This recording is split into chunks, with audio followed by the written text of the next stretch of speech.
Não se sabe quando tudo isso se iniciou, ou o que aconteceu com nossos ancestrais. O pouco que sabemos é que há muito tempo os antigos lideravam a evolução humana e guiaram o caminho para os fracos. Alguns artefatos e registros históricos dizem que eles criaram uma cidade gigantesca com tecnologia jamais vista antes. Seu nome era Purhara. Por muito tempo eles foram muito prósperos e junto de seus caçadores a humanidade parecia prosperar cada vez mais. Porém, em um determinado momento, algo deu errado. Certo dia, uma fissura infinita se formou nos céus de Purhara, abrindo espaço para a névoa. Uma névoa implacável, que regrediu todo o progresso humano em séculos, que quase levou à extinção humana. Não sabemos o quanto dessa história é verídica. Nos dias de hoje, ninguém sabe ao certo o que aconteceu com Purhara. O que nós sabemos é que tudo que restou para a raça humana foi recorrer à herança dos antigos. Depois da névoa, várias feras demoníacas começaram a aparecer. Doenças terríveis cobriram a terra e os homens tiveram de se refugiar em acampamentos subterrâneos, que provavelmente foram construídos pelos antigos. Ao longo dos séculos, o homem aprendeu a se adaptar às cavernas, e apesar da péssima qualidade de vida, a insistência em existir prevalece sobre a ruína, ao menos por enquanto.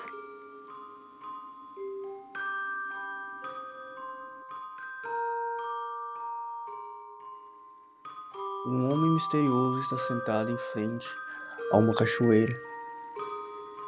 Uma cachoeira tanto quanto estranha, que se encontra dentro de uma caverna. Uma caverna escura, fria e úmida. A água cai com força ao seu redor, e os sons da queda d'água ecoam pelas paredes de pedra. O homem está vestido com uma túnica marrom e seu rosto é sério e concentrado. E diante dele há um garoto. O garoto tem olhos castanhos, um cabelo um tanto quanto longo que alcança até a altura do pescoço. Um jovem consideravelmente magro, vestido com a túnica branca e com um chinelo simples em seus pés. Ao redor do monge e do garoto estão vários símbolos e o que poderíamos chamar de selos, gravados nas pedras ao redor da cachoeira. As inscrições brilham levemente, como se estivessem vivas. O homem fecha os olhos e começa a murmurar o que parece ser uma oração, enquanto lentamente suas mãos começam a se mover e vão ganhando velocidade, enquanto o homem continua a recitar sua oração. Os gestos vão se tornando complexos e um tanto quanto confusos. O garoto continua lá, no centro da cachoeira.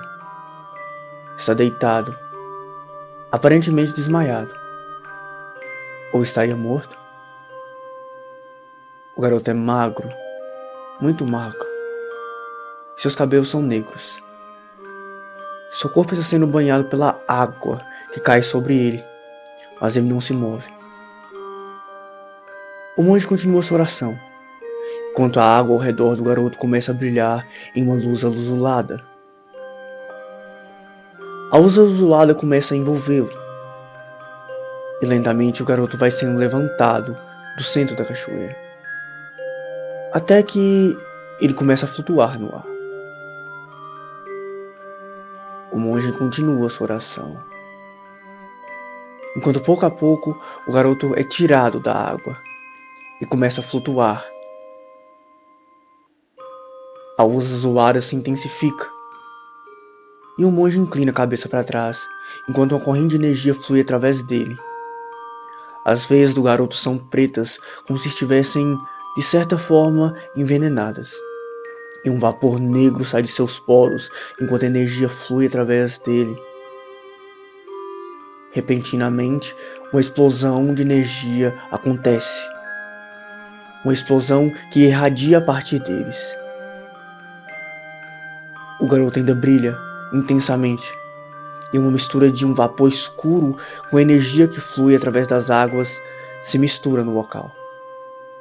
Uma grande névoa toma conta de todo lugar e, aparentemente, é como se uma batalha intensa estivesse acontecendo. A existência de duas energias que brigam por um receptáculo único. Enquanto o garoto por si só, sendo também uma fonte de energia, está brigando por sua própria existência. Finalmente, a luz começa a se dissipar pouco a pouco, e a névoa misteriosamente começa a desaparecer. O garoto é solto no ar e cai na água com força. E desaparece. Um homem surge das sombras e diz: acha que ele ainda tem chance? O monge, com um olhar desdenhoso, responde: acredito que não, Winston. Ele passou muito do limite. Mesmo que consiga se recuperar, ele jamais será o mesmo. A propósito, Winston, deveríamos deixar ele descansar. Ele já sofreu demais. Então um homem denominado Winston responde: lamento muito por isso, mas infelizmente não posso deixá-lo morrer. Ele é talentoso demais. Talvez seja um pouco cruel da minha parte.